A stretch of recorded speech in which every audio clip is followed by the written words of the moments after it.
the needs of the boy child. And my Mr. Paul, I remember that we all of us we carried out this, what do I call it now, this engagement. We carried out this evaluation, the assessment. We went to some schools. Can you please mention the schools that we went to effect this implementation of this to implement this project? Okay, thank you very much for that question. So, based on the schools that were given to us, we touchline some schools in the Ibadan North local government, where we were made to understand that rehabilitation is actually going on in these locations, in the schools. And so look we're able to look at IMG Primary School 2, which is around Inolinde. Then we're able to also visit Methodist Primary School 4, which is at Favors, at Bodija. Yes. Then we're also able to go to visit Olive Primary School 2, which is also at Bodija. So these were the three schools that we were able to touch based on what was given to us. Okay, very good. And the purpose for which this discussion will be happening are basically láti fi òye yé àwọn aráàlú on the repairs and the projects carried out in our public schools. First question is how public education funds are planned and spent. You want to know as a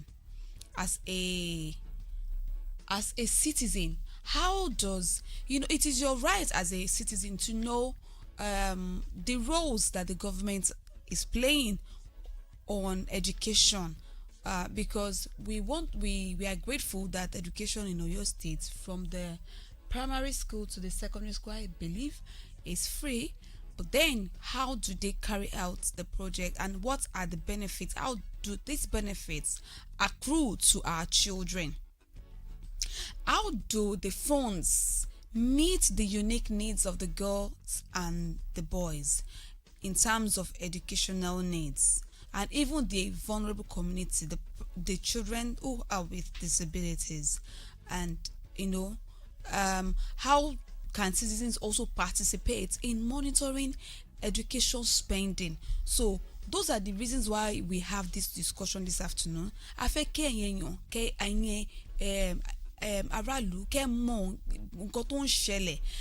You will know that last year there were even up to this year there were some projects carried out going on in our schools, in some primary and secondary school, public schools.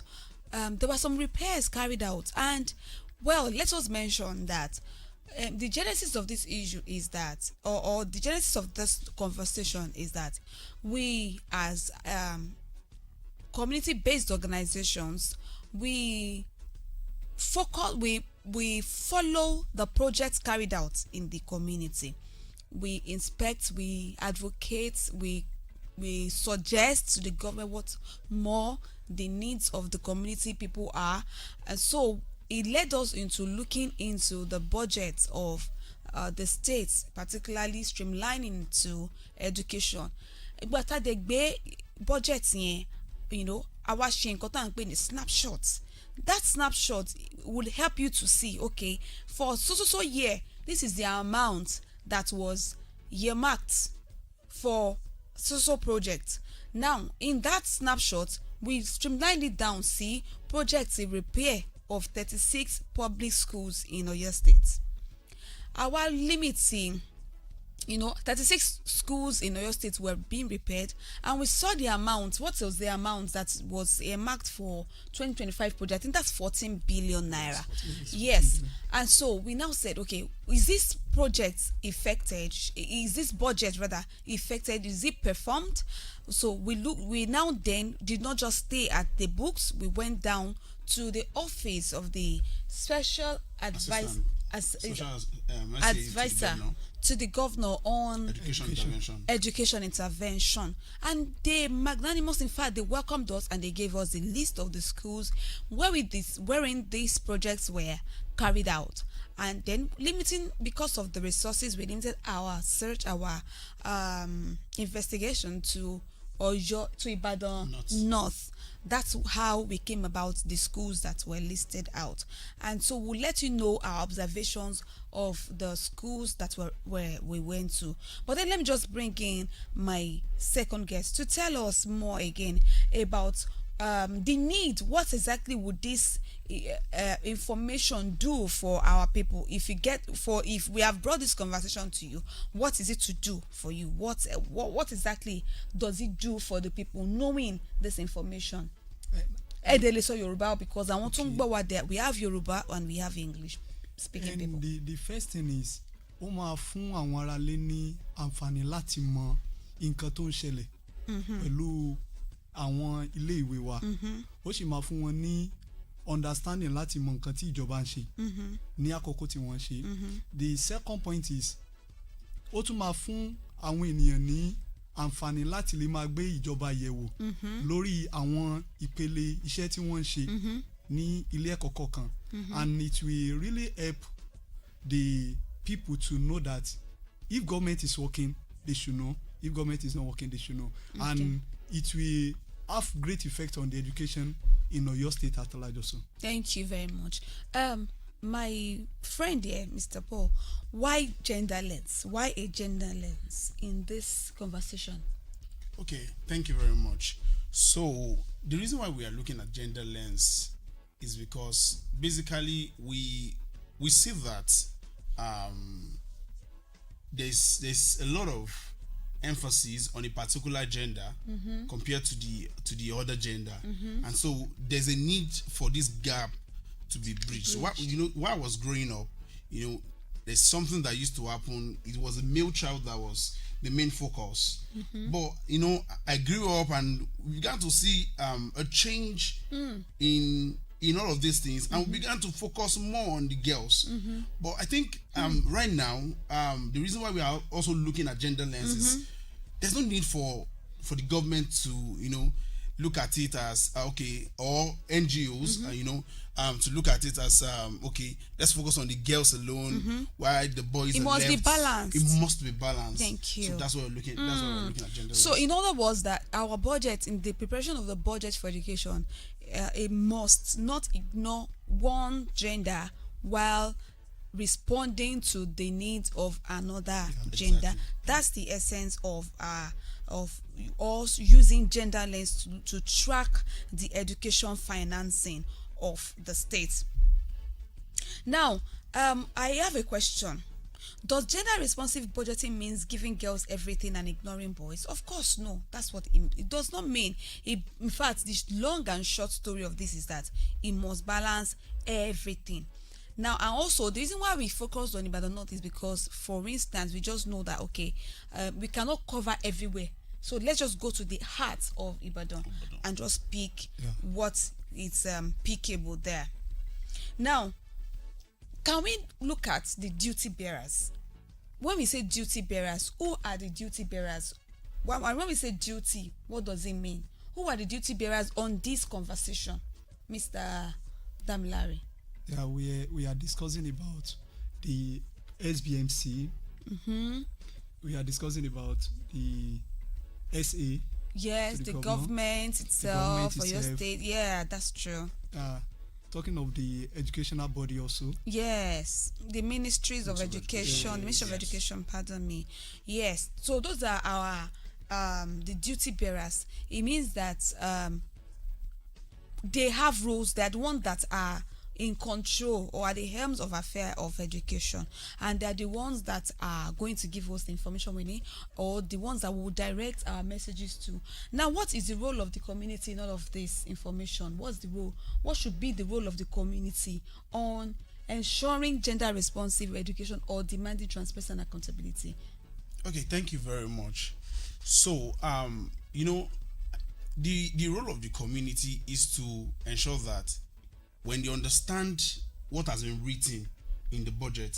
Specifically, let's say for example, this rehabilitation we are talking about. Once the community has the information that, oh yes, a rehabilitation is going on in my own community, I should be able, because it is ani láti máa wo gbogbo àwọn nǹkan tó bá ń ṣẹlẹ̀, àwọn project, àwọn nǹkan tí ìjọba ń ṣe, ani láti máa wo gẹ́gẹ́ bí pé kò ń ṣe ìkan ìjọba, a gbọ́dọ̀ rí gẹ́gẹ́ bí ìkan gbogbo wa. Ìgbà tá a bá rí ni pé okay, ìkan gbogbo wa ni, ìkan aráàlú ni, ká bá wa mójútó, that is when we are being involved.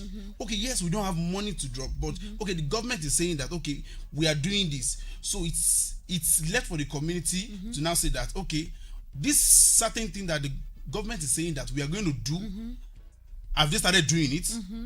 If they started doing it, what are we doing as a community to ensure that nobody is tampering with all of these things? Yes. Because we also need to start looking at sustainability of all of these things. Yes. So that is where community members also come in. Yeah. Now let's go to the schools. Last week when we had the conversation with community members and SBMC, one of them mentioned that education is free, but then teachers tell their students that what they said, we should not pay any money again, so they're not going to pay any money even if the road is bad or the school is bad or something is bad or there's something that PTA can do, but they will just say because it's free. They said we should not contribute to it's free, unless the chairman of the SBMC corrected that and said that nǹkan yìí nǹkan wa ni. And I hope the people listening to us would hear this. Even if the government is subsidized or done somewhere, be okay with education, and because your children are attending that school, and you can see that something is happening and it is wrong, it is still your responsibility to come together. Old Student Association, alumni, parent teachers association, we all have roles to play to ensure that education standard does not drop in terms of infrastructure, in terms of the training, the teaching content, the pedagogy and everything. It does not drop. We have roles as community to ask questions and to follow up with what is happening. So now if we do that, we will be able to now give credible information to the government that they can follow. So I hope that this will help people. Now let's quickly go back to our report when we went to do those visitations. Those are the things that we observed in the school, the common things that we observed in the school on the project, on the repairs that were being carried out. Okay, thank you very much. Then I would have you after he's done. Then you can also contribute. Thank you, sir. Go ahead. Thank you very much. So based on the report that we gathered on the from the schools, we noticed that from what the SA told us that they were doing, we figured out that yes, the government is trying, and we must also acknowledge the fact that yes, the government is actually doing something. They are working. Yes. From the classrooms to they considered both boys and girls. They considered persons with disabilities. They considered everyone. Yes. Because when you look at when we cannot present pictures here, but when you see pictures, yes, you're able to know that yes, these people are doing something. When you look at even toilets, it was a song that we sang and they listened. The government listened, and before it used to be one toilet for everybody, boys and girls. Girls are not comfortable. All of that. Teachers, everybody using the same thing. But now, when you go to these schools, you're able to see that yes, boys wash facilities are different. Toilets different from that of the girls, and the distance between them are also very much. So girls are able to go to the restroom comfortably without fear. Thank yes. you. Do you also have any observation that you saw? The government is really without fear. Thank yes. you. Do you also have any observation that you saw? The government is really trying regarding that, but we still notice some things that like staff toilets not being available, like there's no fencing, security consciousness at the area and the likes, and the school properties are not really secure well. We noticed that. Yes. Also. The one I went to, I mean, I was just reading some as I was going, because the road to that place was narrow. It was narrow, and I was driving. It was a community that is very, it's a tough community. But then when I got there, thankfully I was able to drive there, but it's so narrow. I saw one light. I saw a light that is powered by solar. You know this light, street light thing. Yes, I saw one there, and I saw 5 classrooms under construction. Then I also saw I confirmed that there were toilets, but I also saw that there was no perimeter fencing in that school. Perimeter fencing is very important to infrastructure. This is a feedback we want to give to the government. It's a very important structure, important factor that must be brought into every repair, because well, if you don't put fencing, how do you control the entry and the exit of students in the school? How do you control, how do we even track that they are in school? So before you know it, a multi otilo go was school or opportunity to mafisad, or that's when anything can just come into the school. And then the one I went to, the man was saying that is the security of the school, and that before now people will just walk into the school and they will cut off the ceiling, the ceiling fans, all the new things that were done. That's because there is no security. There is no perimeter fencing. If there is a fencing, there is a security person manning the gates. Such a thing would be minimized. So it's a feedback we want to encourage, because now going back to the source of the funding for this project, we realize that it's not actually the budget. It was not actually the fund that the government budgeted allocated for that repair. This was a World Bank assisted project, and so they just sent in the money for the Oyo State government to embark on this project. And then even though Oyo State government is doing it from its own pocket, it will still be refunded, and so they want to see that they will meet up the requirements of the international standard on education, particularly regarding infrastructure. So all this kind of feedback, we feel that it should be please taken seriously. We're told that fencing was not part of the project, and so but now that we have mentioned the importance of fencing and how it can secure what was done, I believe they will factor that in. Before we leave, do we have any final message that we want to pass to our listeners before we draw the curtain this afternoon? Like Mr. Tony said, I think people should try to start taking ownership of the public schools. And like SBNC chairman mentioned, he said any school that you get to, the first thing is you ask for the committee, SBMC committee. There should be SBMC committee in every schools. And any school that didn't have it, please try and get your committee. And also, everyone should try to start working on how the growth of our public school can be right now. God bless us. Absolutely. Thank you. That's very spot on. All right. Thank you, my brother. All right. So what I would like to also add to that is, you see, it is very expedient that every community members take ownership of whatever the government is doing. See, the truth of the matter is government would not and cannot do everything. And so there's a need for us to, when we take ownership of these projects, whatever projects that we are doing, and that's why I'm also going to advise, just as, when we were speaking with the SBMC chairman, he said, in fact, those that we think that are not supposed to be there, the boys on the streets, bring one of them that you see that, oh, this one has a name, bring that person in to be part of that of SBMC committee as part of committee. Thereby he is able to take ownership and chase off anyone that is trying to come into the, so I think we need to take ownership of whatever. Thank you very much. From my own end, what I would say is that let us all follow the education money. What is it being used for? When you follow the money, you are not just following figures. You are not just following the naira or the whatever, the figures of the money and the amount. You are following the future of the children, because accountability is what helps us to be sure that what we really want for our children is delivered. So let us follow it. Every child deserves education that has quality and it is safe. Access to education that is safe and is inclusive. So please, let's not get tired. At the end of the day, we'll reap the fruit of our labor. Once again, thank you very much for listening to us this afternoon. My name is EMILIA OLUWASEUN Banjo. This is Justice Table, where every voice matters, every right counts, and every person deserves safety and dignity. Until we come your way again next time, please stay safe. God bless you.